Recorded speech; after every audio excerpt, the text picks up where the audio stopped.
Good morning बच्चा party. क्या हाल चाल, कैसे हो आप लोग? पढ़ाई कैसी चल रही है? ठीक ठाक हो? घर पे हो? घर पे सब लोग ठीक ठाक? ओके, ठीक है। ये सब तो हाल चाल तो चलता रहेगा।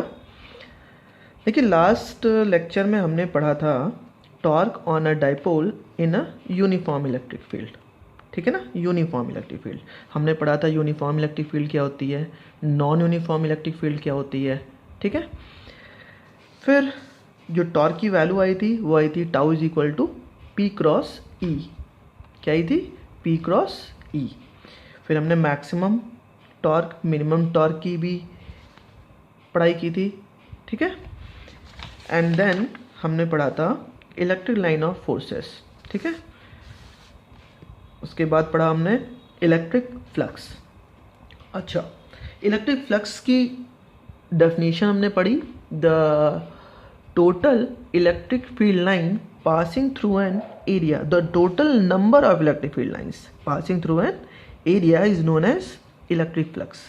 और इसके अलावा भी हमने पढ़ा था कि the dot product of electric field and area is also known as electric flux. Yes, अब देखिए इसमें कुछ और टर्म है, मैं उसको आपको एक्सप्लेन करता हूँ। For example, in general case हमने कहा ये हमारा एक एरिया, ठीक है, जिसका एरिया वेक्टर किधर काम कर रहा है, इस डायरेक्शन में काम कर रहा है। और जो इलेक्ट्रिक फील्ड हैं, इलेक्ट्रिक फील्ड लाइंस हैं, वो कुछ इस तरीके से पास कर रही हैं।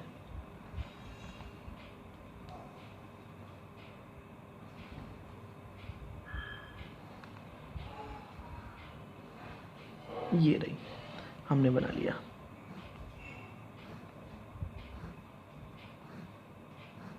ठीक है, इनके बीच का एंगल कितना, ये हमारा इलेक्ट्रिक फील्ड, इनके बीच का एंगल हमने माना डी ए, जबकि एरिया क्या है, ए। तो इसके लिए ही डिफाइन किया गया flux phi is equal to E dot A, E dot A. अगर इसमें किसी एक स्मॉल से एरिया को ले ले, मान लिया ये एरिया लिया छोटा सा, इसकी वैल्यू कितनी है, डी ए, और इस पर इसका जो एरिया वेक्टर है वो है आपका डी ए कैप। ठीक है, देन जो फ्लक्स होगा वो क्या होगा भाई, छोटा सा एरिया है तो छोटा सा फ्लक्स भी होगा, D phi is equal to E dot D A. Then phi is equal to contour integral, इसे कंटूर इंटीग्रल भी कहते हैं, सरफेस इंटीग्रल भी कहते हैं, ई डॉट डी ए। ठीक है, हम इस फॉर्मूले से भी इसको फाइन कर सकते हैं। ओके, ठीक है, आगे बढ़ते हैं। In case if theta is equal to 0 degree means जो डायरेक्शन है इलेक्ट्रिक फील्ड और एरिया वेक्टर दोनों की डायरेक्शन कैसी है, सेम है। तो हमने अब क्या ले लिया, एरिया वेक्टर हमने ये ले लिया, ये रहा ए कैप, और इलेक्ट्रिक फील्ड भी इसी साइड ड्रॉ कर लेते हैं।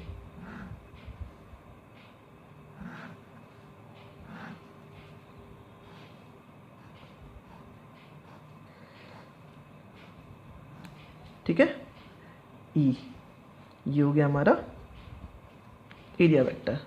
देखिए, फिजिक्स में इस बात का हमेशा ध्यान रखिए, आपका फिगर बहुत ही नीट एंड क्लीन होना चाहिए, समझ में आना चाहिए, इसीलिए मैं भी आपको ड्रॉ करके हर एक चीज़ समझाता हूँ। ठीक है ना।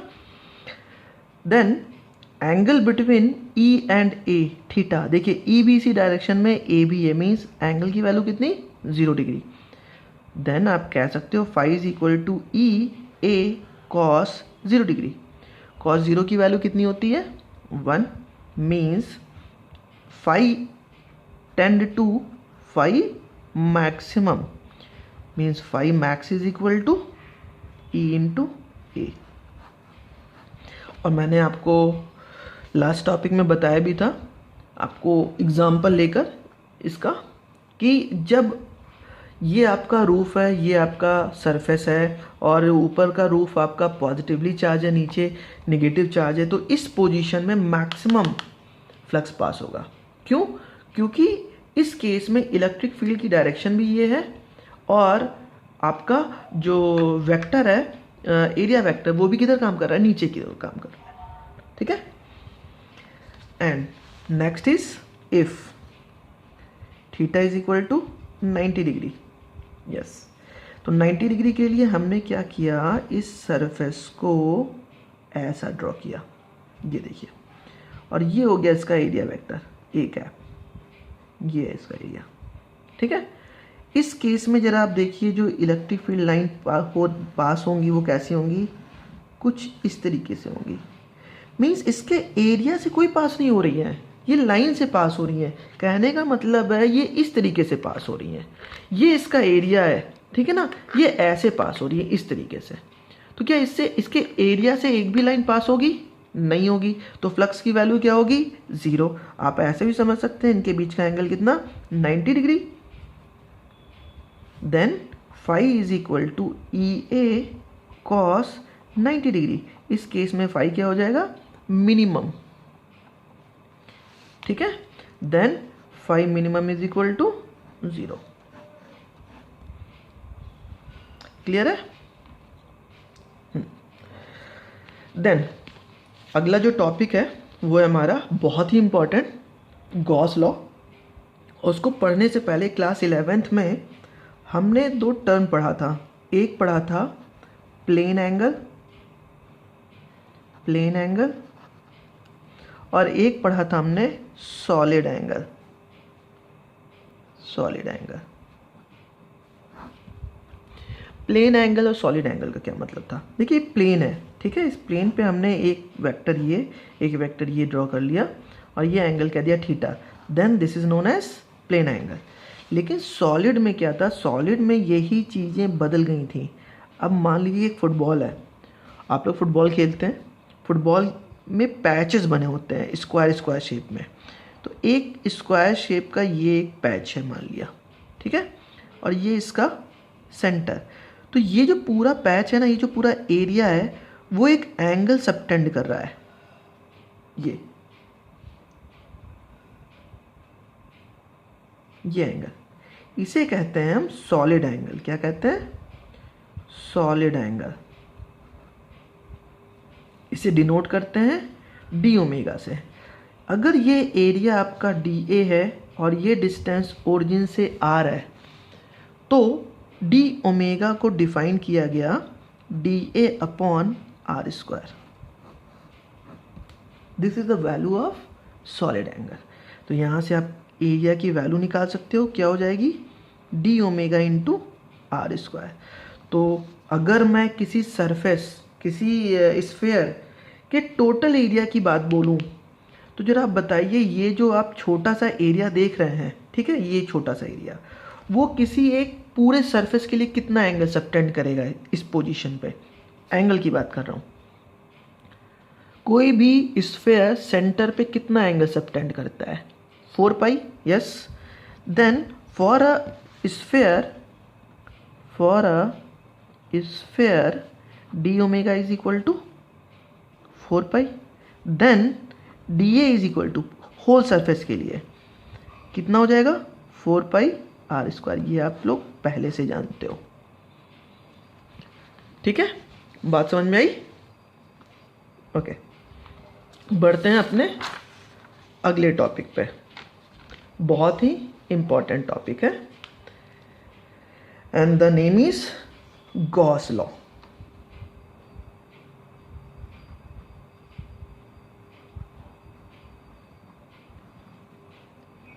देखिए गॉस साहब ने एक ये जो लॉ दिया, इसकी वजह से फिजिक्स के कई एक्सप्रेशन बहुत ही आसान हो गए। मैंने आपको एक लेक्चर में बताया था कि फाइंड द इलेक्ट्रिक फील्ड, एक क्वेश्चन सॉल्व किया था हम लोगों ने एनसीईआरटी का, find the electric field due to a thin wire किया था ना, विदाउट यूजिंग गॉस लॉ। तो वहाँ पे गॉस लॉ को यूज़ करने पे वो कितना आसान हो जाता है, हम यहाँ पे देखेंगे, उसका एक एप्लीकेशन यहाँ पे देखेंगे, ठीक है। लेकिन पहले समझते हैं what is Gauss law. Gauss साहब ने क्या कहा, देखिए गॉस साहब की सबसे पहली शर्त ये थी कि जो भी चार्ज होगा वो इनक्लोज होना चाहिए।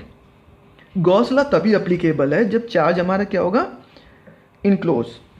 मीन्स हमने क्या कहा कि एक स्फेयर है और ये एक उसका चार्ज है Q, प्लस Q ले लिया, ठीक है।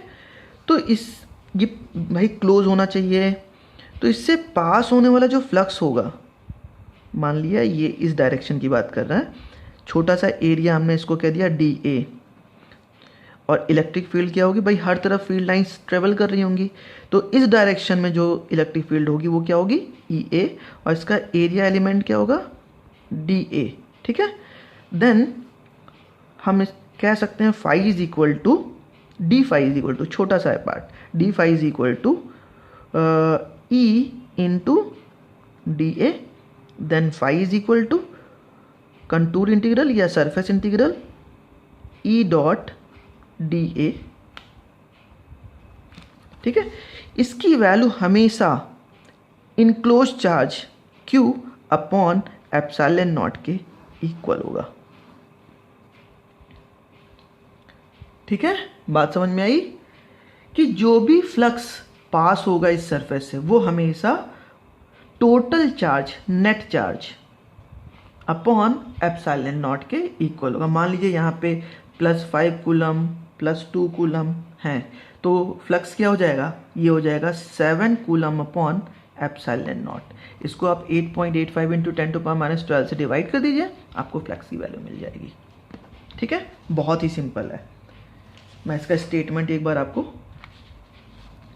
बता देता हूँ। It states that the total flux through a close surface is 1 upon epsilon not times the net charge enclosed by the closed surface. Mathematically, phi is equal to surface integral of E dot dA is equal to Q upon epsilon naught. ठीक है, बात समझ में आ रही है?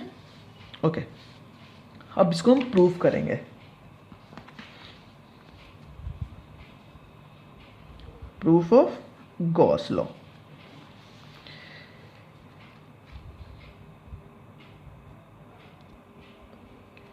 तो proof के लिए क्या करें, हमने कंसीडर किया अगेन एक सरफेस, ठीक है, और ये हमारा चार्ज है Q प्लस Q, डिस्टेंस हमने मान लिया R, क्योंकि इसे इनक्लोज करना बहुत ज़रूरी है तो हमने इसको इनक्लोज रखा है। अब इसके इस एरिया से, ये जो एरिया दिख रहा है, पास होने वाली इलेक्ट्रिक फील्ड की वैल्यू E और एरिया वेक्टर DA, बिल्कुल ऐसे ही जो कंसीडर हमने करके माना था, ठीक है। ये डिस्टेंस कितनी हो गई, R। देन हम कह सकते हैं phi is equal to total integral of E dot DA, ठीक है। यहाँ पे E और DA के बीच का एंगल कितना है, here, theta is equal to 0। हमने क्या माना है, बिल्कुल एक ही डायरेक्शन में माना है। Then phi is equal to integral of E into DA into cos 0। Cos 0 की वैल्यू कितनी होती है, 1 मैक्सिमम फ्लक्स पास कर रहा है। Then phi is equal to integral of E into DA। Electric field की वैल्यू क्या होगी भाई, चार्ज क्या है Q, देन आप कह सकते हो E is equal to 1 upon 4 pi epsilon naught Q upon R square, ठीक है ना। देन अगेन इस वैल्यू को हम यहाँ पुट करते हैं, ठीक है। क्या मिल जाएगा, phi is equal to surface integral of 1 upon 4 pi epsilon naught Q upon R square into DA। देखिए सब कुछ कॉमन है, कॉमन ले लेते हैं, DA को छोड़ के, Q upon 4 pi epsilon naught into R square total integral of DA। अब जरा बताइए इस सरफेस जिसका रेडियस R है उसका टोटल कर्व सरफेस एरिया क्या होता है, अभी हमने निकाला था 4 पाई R स्क्वायर।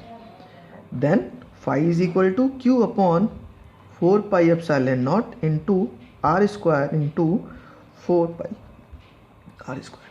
देखिए 4 पाई से 4 pi cancel out, R square से R square cancel out, phi is equal to Q upon epsilon naught. ठीक है, एक तो ये तरीका है, एक और तरीका है।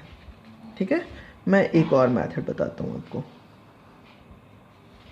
देखिए phi is equal to integral of E dot D A. ठीक है, डी ए की वैल्यू हमने निकाल रखी है, ये देखिए d omega into R square put करते हैं, then phi is equal to integral of E into d omega into R square. E की वैल्यू को पुट कर देते हैं, then integral of 1/4 pi epsilon naught Q upon R square into d omega. Again cancel out, जो common है उसको बाहर ले लेते हैं। Phi is equal to integral of Q upon 4 pi epsilon not, integral को हम अंदर कर देते हैं into d omega. Then again कोई स्फीयर सेंटर पे कितना एंगल सबटेंड करता है, 4 pi, then phi is equal to Q upon 4 pi epsilon naught into 4 pi, 4 pi से 4 pi cancel out, phi is equal to Q upon epsilon naught, hence proved. ठीक है, ये था आपका गॉस थ्योरम। अब पढ़ते हैं। देखिए गॉस लॉ के लिए सबसे इम्पॉर्टेंट बात, हम गॉस लॉ को कब अप्लाई करेंगे, हमेशा जब भी चार्ज इनक्लोज होगा। इन केस चार्ज क्लोज ना हो तो उस केस में हम चार्ज को क्लोज करेंगे बाय द सरफेस, एक कंटिन्यूअस सरफेस के साथ, और उस सरफेस को हम कहते हैं गॉसियन सरफेस। कौन सा सरफेस, गॉसियन सरफेस। ठीक है, क्योंकि ये एक तरीके का इमेजिनरी सरफेस होता है, हम इसको लेट करते हैं, मानते हैं ये एक तरीके का इमेजिनरी सरफेस है और वो पूरे चार्ज को इनक्लोज करता है। जैसे ही चार्ज इनक्लोज होगा तुरंत हम इस गॉस लॉ को अप्लाई कर सकते हैं। अब गॉस लॉ को अप्लाई कैसे करेंगे, आपको गॉस लॉ को अप्लाई करके क्या फाइंड करना है। देखिए मैं आपको कुछ बातें बताता हूँ, आपके लिए इम्पॉर्टेंट रहेगी जी। गॉस लॉ से आप क्या फाइंड करोगे, गॉस लॉ से आप फाइंड करोगे इलेक्ट्रिक फील्ड को, हमेशा, ज़्यादातर। ठीक है, तो इलेक्ट्रिक फील्ड को फाइंड करना है, गॉस लॉ क्या है, ये सामने गिवन है। तो कैसे करेंगे, हमें पता है कि phi is equal to integral of E dot D A is equal to Q upon epsilon naught, ये हमें पता है। ठीक है ना, अब ई फाइंड करना है तो ई तो बाहर चला जाएगा, उस सरफेस के एरिया पे ध्यान देना है, इनक्लोज नेट चार्ज पे देना है, डेस। जैसे ही इस वैल्यू को आप पुट करोगे एक्सप्रेशन निकल आएगा और उसी एक्सप्रेशन को हम इलेक्ट्रिक फील्ड मानेंगे, ये हमारा काम है। ठीक है, चलिए स्टार्ट करते हैं हम नेक्स्ट टॉपिक अपने एप्लीकेशन से।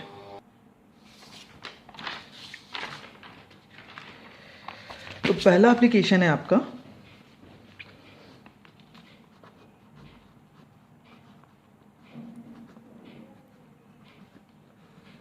एप्लीकेशन में फर्स्ट है electric field due to N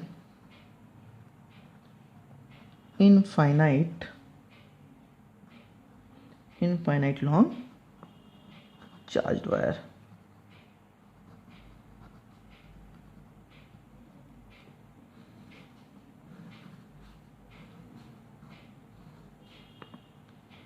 ठीक है, अब देखिए यही कहीं ना कहीं आपको मैं इस चीज़ को लिंक कर रहा हूँ, आपने पढ़ा था चार्ज डिस्ट्रीब्यूशन पढ़ा था ना, उसमें सबसे पहला डिस्ट्रीब्यूशन क्या था आपका, लीनियर चार्ज डिस्ट्रीब्यूशन। आपने उसके लाइन पे चार्ज को डिस्ट्रीब्यूट किया था और इलेक्ट्रिक फील्ड की वैल्यू फाइंड की थी। ठीक है ना, तो वही पहला टॉपिक हम ले रहे हैं लीनियर के लिए, लाइन चार्ज के लिए। ठीक है, तो हमने एक इनफाइनाइटली लॉन्ग, भाई डॉटेड से स्टार्ट करते हैं, वायर कंसीडर कर लिया, ये इनफाइनाइट को टेंड कर रहा है और इस पर हमने पॉजिटिव चार्ज यूनिफॉर्मली डिस्ट्रीब्यूट कर दी। जिसकी डेंसिटी कितनी है, लैम्डा, और इससे एक डिस्टेंस r मान लिया जो कि पॉइंट है हमारा P। इस पॉइंट पे हमें इलेक्ट्रिक फील्ड की वैल्यू फाइंड करनी है। ठीक है, ये हमारा मोटो है। देन सबसे पहला काम, हमें इस चार्ज को क्या करना होगा, क्लोज करना पड़ेगा किसी सरफेस से। तो कैसे करें, चलिए ये हमारा पॉइंट है, मैं इसको क्लोज कर रहा हूँ। मैं ऐसे ऐसे ऐसे गया और ये ऐसे ऐसे जाते हुए इनफाइनाइट को जाएगा, इनफाइनाइट से फिर लौटेगा, फिर यहाँ से ये वापस आएगा, फिर यहाँ से इनफाइनाइट को जाएगा, इनफाइनाइट से ऐसे इस तरीके से सरफेस बना देगा। तो ये सरफेस कैसा बन रहा है, ये एक तरीके से आपका सिलेंड्रिकल सरफेस बन रहा है। ठीक है ना। इस सिलेंड्रिकल सरफेस पे, और ये कैसा कौन सा सरफेस है, गासियन सरफेस है। इस सरफेस पे एक छोटा सा एरिया एलिमेंट हमने मान लिया दिस, कितना, dA, जिसकी इलेक्ट्रिक फील्ड की डायरेक्शन किधर है, एरिया एलिमेंट किधर है, दिस। ठीक है, तो ये जो आप सरफेस देख रहे हो, ये कितने सरफेस से मिलके बना है, ये जो एक स्ट्रक्चर मिला, ये 3 तरीके के सरफेस से मिला है। एक तो ये इसका कर्व्ड पार्ट है, ठीक है। एक ये भी देखिए, यहाँ भी मैं इसको मान सकता हूँ, क्योंकि पॉजिटिव है तो इलेक्ट्रिक फील्ड की डायरेक्शन इधर ही रहेगी। देन इसका एरिया एलिमेंट किधर हो जाएगा, dA, इस डायरेक्शन में हो जाएगा। ऐसे यहाँ भी एक सरफेस है, इसका इलेक्ट्रिक फील्ड इस डायरेक्शन में, एरिया एलिमेंट dA इस डायरेक्शन में। अगर ये लेंथ है L, देन चार्ज की वैल्यू क्या होगी, बिल्कुल सही, लैम्डा इंटू dL, क्योंकि लेंथ कितनी हमने मानी है, L मानी है। अब ध्यान दीजिए यहाँ पे, ये एंगल कितना, 90 डिग्री, ये एंगल कितना, 90 डिग्री। देन इसकी वजह से फ्लक्स की वैल्यू कितनी, 0, इसकी वजह से फ्लक्स की वैल्यू कितनी, 0। तो सिर्फ और सिर्फ फ्लक्स किसकी वजह से मिलेगा, इसी की वजह से मिलेगा। Phi is equal to total integral of E dot dA, सिर्फ और सिर्फ इस लैटरल पार्ट की वजह से, टॉप की वजह से भी 0, बॉटम की वजह से भी 0। देन हम कह सकते हैं phi is equal to total integral of, या कंटूर इंटीग्रल या surface integral of E dot dA। कौन सा, ये लैटरल पार्ट का है, ठीक है। और इसकी वैल्यू किसके इक्वल होगी, Q अपॉन एप्सिलॉन नॉट के इक्वल होगी, ठीक है। देन फाइंड क्या करना है हमें, इलेक्ट्रिक फील्ड, तो इसको बाहर ले लेते हैं। Then E integral of dA, theta की वैल्यू क्या थी, 0। E integral of dA is equal to Q की वैल्यू क्या है, lambda into L upon epsilon naught. Value को पुट करते हैं, then E is equal to curve surface area of any cylinder, curve surface area of any cylinder क्या होता है, 2πr/L। 2πr इसका सरकमफ्रेंस और कितने लेंथ में, L, is equal to lambda L upon epsilon naught. L से L cancel out, आपको क्या मिल गया, E is equal to 1 upon 2π epsilon naught into R, और ऊपर क्या जाएगा आपका, लैम्डा इंटू n कैप। ये मिल गई, मैंने ये क्या माना है, n कैप, इस डायरेक्शन को। आप r कैप भी ले सकते हो, ठीक है। अब देखिए लास्ट टर्न पे हमने जो लाइन की वजह से इलेक्ट्रिक फील्ड की वैल्यू फाइंड की थी, कितने पेज, 1.5 पेज लगे थे हमें, और यहाँ पे कितनी सिंपली हो गई, ठीक है ना, बहुत ही सिंपल तरीके से हो गया। हमने गॉस लॉ का यूज़ करके बहुत ही इजीली तरीके से इसको निकाल लिया, ठीक है ना। मेरे पास शायद पेज होगा, मैं आपको दिखाता हूँ।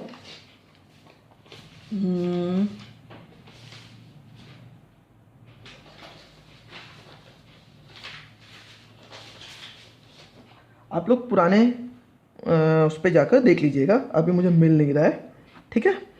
तो ये हो गई आपके पहला application, due to a infinite long charge wire. और इलेक्ट्रिक फील्ड की वैल्यू क्या मिली आपको, means E is proportional to 1 upon R। Then the graph between E and R is अगर मैं इस साइड इसको ई रिप्रेजेंट कर रहा हूँ, इस साइड आर कर रहा हूँ, तो ग्राफ कुछ ऐसा जाएगा। ये घटेगा बिल्कुल जैसे जैसे आर की वैल्यू होगी, लेकिन थोड़े से कम अमाउंट में। यही आर स्क्वायर होता तो वो कुछ ज़्यादा अमाउंट से घट रहा होता। ये ठीक है ना। आर क्यूब होता तो और ज़्यादा, ठीक है ना। ये इसके ग्राफ है, ये आर क्यूब और ज़्यादा। ओके, चलते हैं इसके अगले पार्ट पे, जो इसका अगला एप्लीकेशन है सेकंड, वो बिल्कुल सरफेस चार्ज पे डिपेंड करता है। ठीक है, and the name is electric field due to uniformly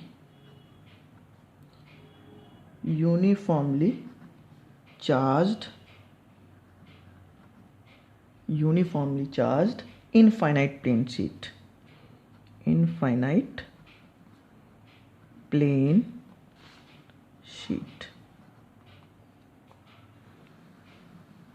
बहुत इंपॉर्टेंट, आपके कंपटीशन में इस पे क्वेश्चंस आते हैं। सीधा सीधा नहीं आता है, थोड़ा सा चेंज करके आता है। कैसे, मैं अभी बताऊंगा। देन हमने एक शीट मान ली, ठीक है, और इस पे चार्जेस को यूनिफॉर्मली डिस्ट्रीब्यूट कर दिया। ठीक है, इस शीट से के ओरिजिन से एक पॉइंट लिया P, इस पॉइंट पे हमें इलेक्ट्रिक फील्ड फाइंड करना है। ठीक है, आप ये भी देख सकते हो, ये जो है इस शीट के इस साइड, आप बिल्कुल ऐसे ही इसके इस साइड भी एक पॉइंट मान सकते हो P डैश, चाहे आप दोनों पे फाइंड कर सकते हैं। ठीक है, तो क्या किया जाए, सबसे पहले हमें चार्ज को क्लोज करना होगा किसी गासियन सरफेस से। तो कैसे क्लोज करें, देखिए यहाँ पे जो गासियन सरफेस है वो दो तरीके का बन सकता है। एक तो आपका पिल बॉक्स बन सकता है। Pill box means this type of box.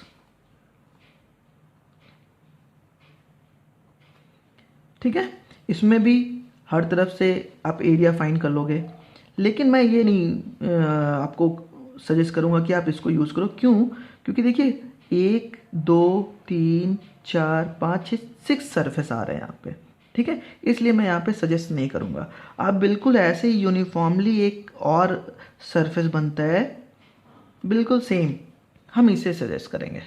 दोनों में कोई फ़र्क नहीं है। ठीक है, तो हम किससे स्टार्ट कर रहे हैं, हम सिलेंडर से स्टार्ट कर रहे हैं। मैं एक बार आपको हिंट दूंगा कि कैसे कर सकते हैं। तो हमने एक गासियन सरफेस ड्रॉ कर लिया, ये देखिए।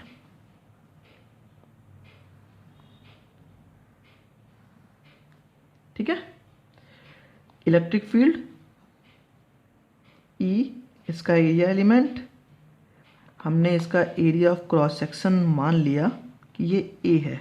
ठीक है, तो मैं सीधे A ड्रॉ कर रहा हूँ, बिल्कुल सेम ऐसे ही। इस भाई प्लस चार्ज है तो ये बाहर की ओर डाइवर्ज करेगा, तो electric field this and area element A, ये रहा। अब देखिए इसका एक कर्व पार्ट है, जैसे आपने पिछले क्वेश्चन में किया था ना, ये देखिए कर्व पार्ट है ना, इसकी वजह से भी तो यहाँ पे आपको एरिया मिल रहा है। तो उसके लिए क्या होगा, आप एक छोटा सा ले लो पार्ट, मान लो हमने यहाँ, मैं यहाँ ले रहा हूँ, ये पार्ट लिया। अब देखिए यहाँ पे इसका जो एरिया एलिमेंट किधर होगा, ऊपर की ओर, और इलेक्ट्रिक फील्ड की डायरेक्शन या तो इधर है या तो इधर है। तो दोनों के लिए एंगल कितना मैं बना रहा है, 90 डिग्री, 90 डिग्री बना रहा है। इसका मतलब फ्लक्स की वैल्यू क्या होगी, 0। तो जो फ्लक्स मिलेगा वो सिर्फ इन्हीं दोनों की वजह से मिलेगा। हमने कहा ये है φ1 और ये है φ2। Then according to Gauss law, φ is equal to integral of E dot dA is equal to Q upon epsilon naught. This implies that phi is equal to phi1 plus phi2, ठीक है ना, is equal to Q upon epsilon naught. phi1 की value क्या हो जाएगी, E into A plus phi two की value क्या हो जाएगी, E into A is equal to Q upon epsilon naught. अच्छा एक चीज़ और, यहाँ पे इसका एरिया क्या माना है, चार्ज, तो एरिया क्या माना ए, तो सिग्मा की वैल्यू क्या हो जाएगी, Q upon A, then Q is equal to sigma A, equation 1 हम इसका यूज़ करेंगे अभी। तो क्या मिल गया हमें यहाँ पे, 2 E A is equal to Q की वैल्यू को पुट कर लीजिए, sigma into A upon epsilon naught, A से A cancel out, then electric field is equal to sigma upon 2 epsilon naught into n cap. ठीक है, N cap means direction, आपकी जो भी डायरेक्शन है इन दोनों में से जो बड़े हो। ओके ठीक है, अब ये तो था किसके लिए, ये था एक शीट के लिए, ठीक है ना। इसमें भी कुछ एप्लीकेशंस हैं। कैसे एप्लीकेशन, अगर मैं बात करूं नोट फर्स्ट पार्ट, मैं बात करूं कि एक तो शीट हमारी ये है और इस पे हमने प्लस चार्ज दे रखा है, ठीक है, और एक दूसरी शीट हमने ये ले ली, इस पे भी हमने कैसा दे दिया, प्लस चार्ज दे दिया, ठीक है। तो इन दोनों शीट की वजह से एक पॉइंट हमने माना ये ए, एक पॉइंट माना ये बी और एक पॉइंट माना ये सी, इन तीनों पॉइंट पे इलेक्ट्रिक फील्ड की वैल्यू क्या होगी, जबकि चार्ज डेंसिटी कैसी है, सिग्मा दोनों पे। तो इस शीट को हमने कह दिया 1, इस शीट को कह दिया हमने 2, बहुत ध्यान से समझिएगा। तो ये भी प्लस है, ये भी प्लस है, तो इन दोनों की वजह से जो फील्ड होगी वो किधर होगी, बाहर की ओर। तो जरा देखिए, इसकी वजह से फील्ड की डायरेक्शन किधर, इधर, मैंने E1 कह दिया, और इसकी वजह से भी इधर इसी साइड होगी, इससे दूर जाएगी, डाइवर्ज करेगी, ठीक है, इससे दूर जाएगी, इसकी तरफ आएगी तो इसकी तरफ बना देंगे, ठीक है ना। ऐसे ही इस पॉइंट पे देखिए, इसकी वजह से, पहले की वजह से इससे दूर जाएगी, मीन्स इस डायरेक्शन में E1, एंड इसकी वजह से इससे दूर जाएगी इस पॉइंट पे, मीन्स E2। बात समझ में आ रही है ना। जिसकी बात करेंगे उसको यहाँ पे रख के करेंगे, जैसे हमने E1 की बात की तो इसको यहाँ रखा तो इसकी डायरेक्शन इधर, E2 की बात की तो उसको यहाँ पे रखा, उसकी इधर, लेकिन जब यहाँ पे बात की तो इसको यहाँ पे अगर रखते हैं इसकी वजह से फील्ड की, तो इससे बाहर की ओर, और इसकी वजह से करते हैं तो इससे बाहर की ओर, ठीक है ना। बात समझ में आ रही है, नहीं आ रही है। ऐसे यहाँ देखिए, इसकी वजह से फील्ड की डायरेक्शन इससे दूर E1 और इससे भी दूर मीन्स E2, क्लियर है। अब देखिए E1 और E2 की वैल्यू क्या है, E1 की वैल्यू 2 एप्सिलॉन नॉट, E2 की वैल्यू भी क्या है, sigma upon 2 epsilon naught. Then आप कह सकते हो EA की वैल्यू क्या हो जाएगी, दोनों की वैल्यू कैसी है, सेम, तो ऐड हो जाएगा E1 plus E2 means sigma upon 2 epsilon not plus sigma upon 2 epsilon not means sigma upon epsilon not an cap.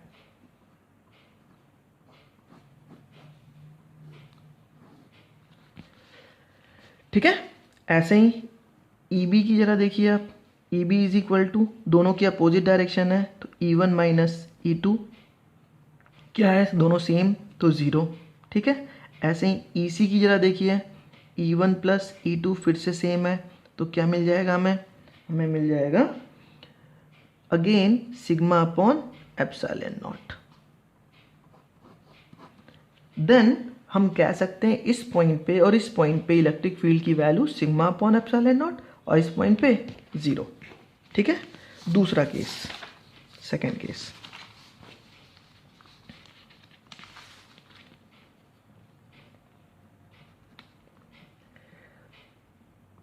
हमने ये लिया प्लस और ये लिया माइनस, जबकि डेंसिटी दोनों की सेम है, ठीक है। Then again A, B and C, electric field की वैल्यू क्या होगी इस पॉइंट पे, ध्यान दीजिए, इसकी वजह से बिल्कुल सेम बाहर की ओर E1, ठीक है। इसकी वजह से इसकी तरफ, क्योंकि ये निगेटिव है, प्लस का मतलब होता है बाहर की ओर, उससे दूर, और निगेटिव का मतलब होता है उसकी तरफ, ठीक है ना। तो इसकी तरफ मतलब ये हो गया E2, ठीक है। ऐसे यहाँ पे देखिए, इससे बाहर की ओर मीन्स E1 और इसकी तरफ मीन्स E2। ऐसे यहाँ देखिए, इससे बाहर की ओर मीन्स E1 और इसकी तरफ मीन्स E2। अब देखिए यहाँ पे फिर से सिग्मा डेंसिटी कैसी है, सेम, तो ये दोनों कैंसिल आउट, ये दोनों कैंसिल आउट, और यहाँ पे सिर्फ मिल जाएगा हमें EB की वैल्यू कितनी, सिग्मा अपॉन एप्सिलॉन नॉट। यहाँ पे EA इज इक्वल टू 0, यहाँ पे EC इज इक्वल टू 0, ठीक है। बात समझ में आई? ओके, अब कुछ क्वेश्चंस मैं देता हूँ, आप लोग एक बार प्रैक्टिस करिएगा। मैं इसके सॉल्यूशन को नेक्स्ट लेक्चर में आपको बताऊंगा। 1 शीट, 2 शीट, 3 शीट, ऐसे ही अगला क्वेश्चन है आपका 1 शीट, 2 शीट, 3 शीट। हमने इस पे प्लस सिग्मा दिया, इस पे माइनस सिग्मा दिया, इस पे प्लस सिग्मा दिया। मतलब कहने का मतलब ये है, मैं इसको रिप्रेजेंट कर देता हूँ, इस पे निगेटिव, इस पे पॉजिटिव, चाहे आप ऐसे कहो चाहे आप ऐसे कहो, ठीक है। ऐसे यहाँ पे minus sigma, plus sigma, minus sigma, ठीक है। इस पे निगेटिव, इस पे पॉजिटिव, इस पे निगेटिव, ठीक है। तो एक point A, B, C, D, ऐसे ही A, B, C and D, इन पे आप इलेक्ट्रिक फील्ड की वैल्यू फाइंड करेंगे, ठीक है। मैं नेक्स्ट लेक्चर में इसके आंसर आपको दूंगा। चलिए मिलते हैं अगले लेक्चर में।